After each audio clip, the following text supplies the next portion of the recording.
সাগরের গ্যাস অনুসন্ধানে গত বছর 7টি আন্তর্জাতিক কোম্পানি পেট্রোবাংলার দরপত্র কিনলেও শেষ পর্যন্ত কেউই অনুসন্ধানে নামেনি। 3 মাস সময় বাড়ালেও দরপত্র কেনেনি নতুন কোনো কোম্পানিও।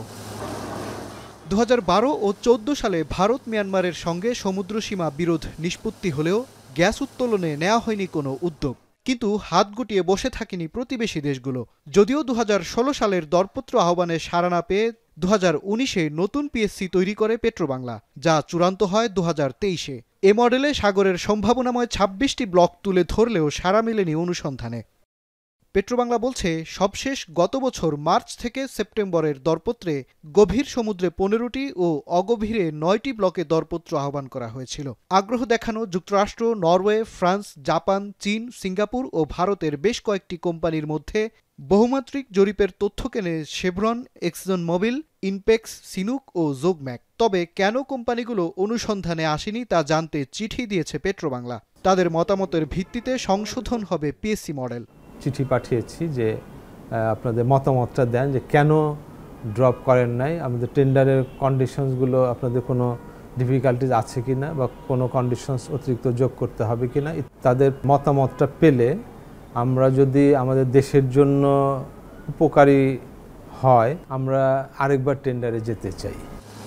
বাংলাদেশের ভূতত্ত্ব জরিপের তথ্যমূল্য 5 থেকে 6 কোটি টাকারও বেশি। কতটুকু এলাকা জুড়ে কি পরিমাণ গ্যাস মজুদ আছে এবং তার পেছনে বিনিয়োগ লাভজনক হবে কিনা তার নির্দিষ্ট পরিসংখ্যানের ওপর ভিত্তি করে গ্যাস অনুসন্ধানে আগ্রহী হয় আন্তর্জাতিক কোম্পানিগুলো। ভাবতে হয় লভ্যাংশ ও অংশীদারিত্ব নিয়ে। কিন্তু পর্যাপ্ত তথ্য না থাকলে এত মূল্যে আন্তর্জাতিক কোম্পানিগুলো দরপত্র কেনায় আগ্রহী হয় না বলে মত জ্বালানি বিশেষজ্ঞদের। শ্যালো সির গ্যাসগুলো আনতে যে খরচ যাবে, ডিপ সির গ্যাসগুলো আনতে তার দ্বিগুণ 3 গুণ খরচ যাবে।